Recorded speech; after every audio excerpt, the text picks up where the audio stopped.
You are welcome to Adkwart Studios. God bless you for spending your time with Adkwart Studios. Be careful for nothing, but in everything by prayer and supplication, let your requests be made known unto God. Oh, there is another good news. There is another good news. And what is this good news? It's a news about Africa moving forward. Tanzania also has rebelled against the form of the Western controlling Africa. Now Africa is saying, never again, never again. So Tanzania also have joined the three nations, Burkina Faso, Mali, and Niger.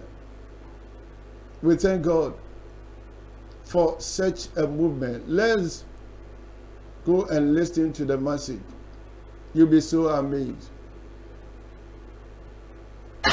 In an earth-shattering move that has sent shockwaves, Tanzania has stormed onto the global stage by joining Burkina Faso in a brazen rebellion against foreign control, snatching their mineral wealth back just days after Burkina Faso's bombshell nationalization of 5 gold mines. Why is Tanzania unleashing this fearless power play? And will its president now face a ruthless barrage of coups and assassination plots, mirroring the perilous fate of Burkina Faso's Captain Ibrahim Traoré? Let's find out. In a move that has electrified the continent, Tanzania has boldly stepped into the forefront of Africa's resource revolution, drawing inspiration from Burkina Faso's audacious blueprint. Just days after Burkina Faso's historic nationalization of 5 gold mines, Tanzania announced a groundbreaking policy on June 12th, requiring large-scale gold miners to process and trade at least 20% of their production locally. This directive, articulated by Finance Minister Mwigulu Nchemba in his budget speech, targets industry titans like AngloGold Ashanti plc and Barrick Gold Corporation, the world's second-largest gold producer. By mandating that mining firms allocate 20% of their gold for smelting, refining, and trading within Tanzania, the government is asserting sovereignty over its gold reserves, aiming to capture greater economic value at a time when global gold prices have surged by 27% in 2024. This policy is a masterstroke of strategic timing. Global gold trade complications, including supply chain disruptions and geopolitical tensions, have driven prices to unprecedented heights, making Tanzania's push to finalize its 20% gold refining policy within the next 30 days both urgent and opportune. The mining regulator has further reinforced this commitment by requiring firms exporting gold to donate 20% of the commodity to the Central Bank of Tanzania, BOT. This move not only bolsters national reserves, but also reduces reliance on volatile foreign markets, ensuring that Tanzania's wealth serves its people first. The policy builds on a September 2024 gold bill that laid the groundwork for resource nationalism, reflecting a consistent strategy to transform Tanzania's mining sector. Tanzania's approach is pragmatic, yet resolute, designed to maximize local benefits while navigating the complexities of global trade. By enforcing local processing requirements, the government is fostering job creation, technology transfer, and industrial development. Small-scale miners, who account for a significant portion of Tanzania's gold output, stand to gain from improved market access and fairer pricing. The policy also sends a powerful message to multinational corporations. Tanzania will no longer be a mere supplier of raw materials, but a key player in the global gold value chain. This mirrors the vision of Captain Ibrahim Traoré, whose reforms in Burkina Faso prioritize local expertise and economic empowerment. Tanzania's alignment with this vision places it among a growing cadre of African nations, Burkina Faso, Mali, Niger, and Guinea, that are rewriting the rules of resource governance. The significance of Tanzania's move cannot be overstated. As a major gold producer, with exports valued at $3 billion in 2024, Tanzania holds a strategic position in East Africa. Its decision to follow Burkina Faso's lead is a beacon of hope for the region, demonstrating that resource nationalism is not confined to the Sahel but is a continental imperative. If Tanzania can manage corruption, a persistent challenge in its mining sector, the rewards will be transformative. Local refineries could create thousands of jobs, while increased revenue could fund education, healthcare, and infrastructure. Tanzania's bold step is a testament to the spreading influence of Traoré's revolution, proof that African nations can unite in a common struggle for sovereignty and prosperity.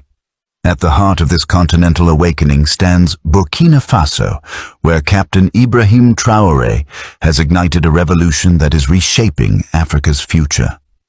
On June 5, 2025, Burkina Faso made history by transferring 5 gold mining assets to the state-owned Société de Participation Minière du Burkina, SOPAMIB. This landmark move, formalized through a decree issued nearly a year after the process began in August 2020, represents a seismic shift in the nation's quest for economic sovereignty.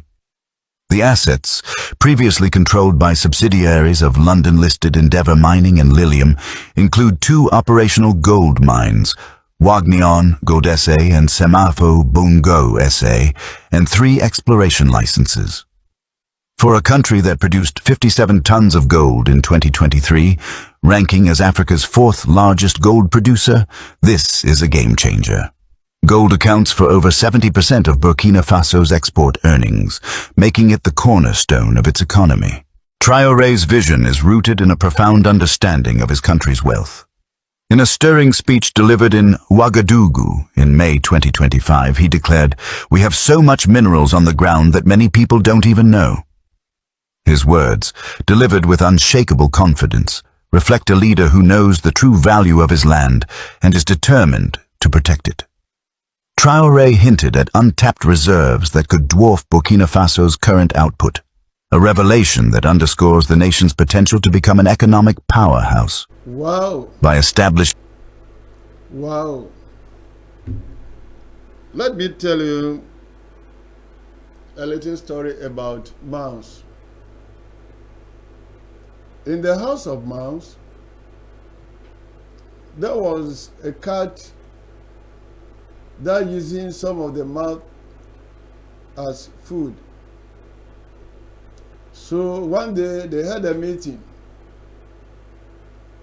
How can we run away from the cat? And one wise mouse said, unless we create a bed and hang it on the neck of the cat. They all agreed. Then who was to go and hang the bed on the neck of that cat? They all saw the need, but none of them was able to move forward. And this is Ibrahim Traoré.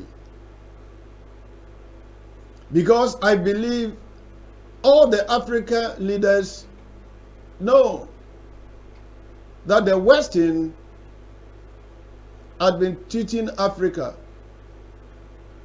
The Western have taken and stolen all our resources. They knew this. But who was to stand?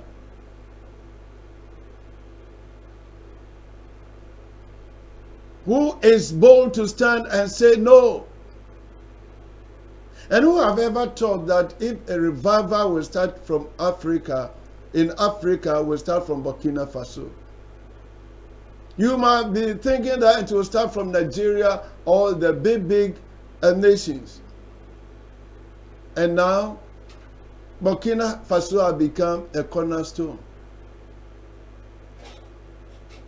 Ibrahim Traoré is proving to the world that black man is capable. And Tanzania also have joined this movement. Wow. Wow.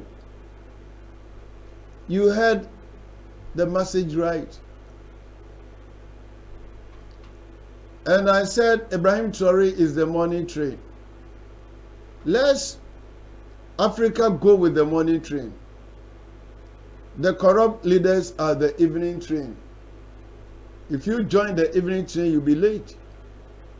We thank God for the life of Ibrahim Traoré. Ibrahim Traoré is proving beyond doubt. That is why we have to stand with him. That is why, if you believe you are an African, forget about the differences, forget about your travel, forget about everything. Stand as a black man. And let the whole black voice out. The black man is capable. We are capable. We have all that it takes. We thank God for the life of the president of Tanzania. I said this is spreading like the wind of Harmattan. This is spreading like the wind of Harmattan. And nobody can stop this movement. Nobody. With their tricks, their strategies, manipulation, deceptions, they can't stop it. Because any language that sounds freedom is divine. And let me tell you, God is behind this movement. God, Africa were not created to be slave for other nations. No. And we have allowed ourselves to be oppressed by the so-called Western and Americans. And now Africa is standing for its right. As I've been saying, the road may be tough. The road may be tough. There are many rivers to cross. There are many mountains to climb. The enemies will be there. But Africa will get there. Africa will get there. By the grace of God, Africa will get there. God bless you for watching. Stand as a black man. Wherever you are, if you have this skin, you are an African. God bless you. Bye-bye.